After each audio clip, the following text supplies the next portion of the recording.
This is a typical accommodation for a software engineer settler in Germany.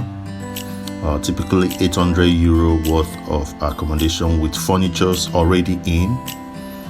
You enter your room, you have your reading table where you can work, that has a chair, and you can get across to the window to the outside from inside the room. Then you have your toilet with heater installed. You can have hot or cold water for your showering. Then you can come out and see the shared kitchen. See, wonderful kitchen. It has almost everything you need. You can see the fridge with stuffs inside.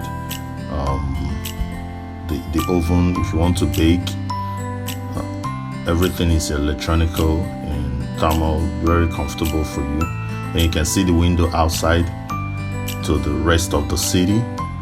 So this is a quite comfortable accommodation. You might say the rent is high, like 800 euros, which is close to say 1 million or something per month.